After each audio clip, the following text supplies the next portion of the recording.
What is up, homies? My name is John Gasm. Today I'm bringing you guys the second episode of my newest series, Plot Twists. The series where I tell you about all of the different changes your favorite movies went through before they ever became movies. Today I'm talking about one of Pixar's newest films, Inside Out. If you've seen my Inside Out episode of Secrets of Cinema, which I'll link to at the end of this video for any of you guys who want to learn yourselves some fun Inside Out facts. If you've seen that video, then you should know that I'm a pretty big fan of Inside Out. I really feel like Pixar went above and beyond with this one and how they told Riley's story. But creating a masterpiece isn't easy, and it doesn't happen in one go. Inside Out was in development for 5.5 years before it was released, and according to the editor of the film, there were at least 7 different versions of it before it was officially finished. And that's just in the editing stage. It's needless to say there were way more different versions of it while the script was still being written, and no one is ever going to know how those versions would have been received. That being said, it's still pretty interesting to take a look at what almost was and how drastically different some of our favorite movies were when they were first thought up. That's where Plot Twists comes in. I've got a total of 13 twists I'm going to be talking about today. Sit back, relax, and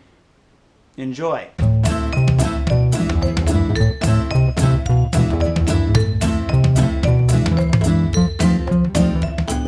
Twist number 1, Inside Out was almost not even called Inside Out. Some other working titles for the movie were Joy, State of Mind, Mind, Joyless, Trouble in Mind, Life of Riley, Down in the Dumps, Out of Our Mind, HQ, and Headquarters. One of the Pixar animators even jokingly called it Joy Story. A very early concept by Inside Out featured an 8-year-old girl who was playing in the woods that got knocked out by a branch falling from a tree. She was going to suffer from short-term memory loss, and the plot of the movie was going to follow the emotions trying to get those memories back. Another concept that was pretty dark found the main character Riley falling into a deep depression. Pete Docter later felt the idea was inappropriate and scrapped it, though we do see Riley fall into depression or a depression-like state in the final film. The earliest idea that was present in the final film was Joy holding on to youth for too long. This would set about a different social norm for Riley, so to my understanding, Joy would have made Riley act more inappropriate and immature than she should have been just because it made her happy. It wasn't until several screenings later that they came up with the idea of the family moving to a new place, which set about an external conflict that was easier to write. Sidebar, for those of you who don't know, for each of its projects, Pixar has regularly scheduled screenings showing off what has been made so far. Every 12 weeks, I believe it's the head of the different studios like editing, writing, animating, they all get together, take a look at what progress has been made on each project, and then offer their own insight and ideas. Then, the person responsible for creating each respective project takes all of the notes they took from the meeting back to home base, and then they critique and edit the film from there. This process happens every 12 weeks until the movie is finished, so every time that I refer to something happening after so many screenings or after a screening, this is what I'm referring to. Initially, the crisis in Inside Out was going to take place at a Thanksgiving Day pageant. The crisis was that Riley was hoping to be cast as the lead role in the pageant, the turkey. The director Pete Docter later said the idea was just too bizarre and it was replaced.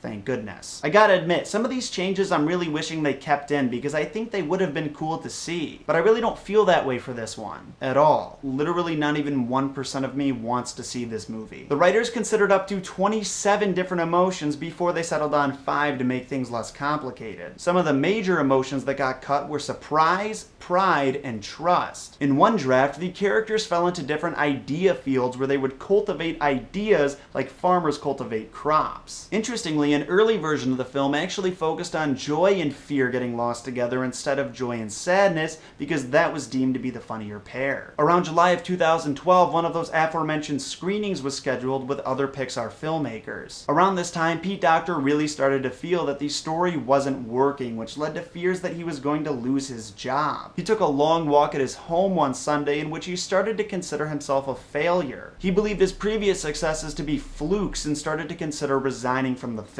While pondering what he would miss most about working at Pixar, he decided that his friends and co-workers he would miss most of all. He soon reached a breakthrough that emotions are meant to keep people together and relationships are the most important thing in one's life. It's at this point he decided to replace fear with sadness. Originally, Riley was going to have both a pet and a younger sibling, but they were written out because they wanted Riley to seem more vulnerable. Originally, Joy was going to be able to enter the real world. Early drafts of the script also had this concept, but reversed. Riley was going to be able to transport inside her mind and go on the journey as well. Originally, all the emotions were going to have names and not just be called what they are. For example, fear was going to be named Freddy. It's spelled different, I-E instead of Y, but I'm assuming that's a reference to Freddy Krueger. Lastly, I present to you guys what I found to be the most interesting plot twist and the last one that we will be discussing today. One of the various aspects of Riley's mind that got cut was a department titled Faces and Names. This is the department that would have been responsible for matching the faces of people that Riley's met with their respective names. However, the leaders of these departments were not supposed to like each other and did not speak. This would explain the lapse in memory people get when they can't remember someone's name. I don't know about you guys, but I think that would have been a really cool idea to flesh out, so I think it's kind of unfortunate they didn't go through with it.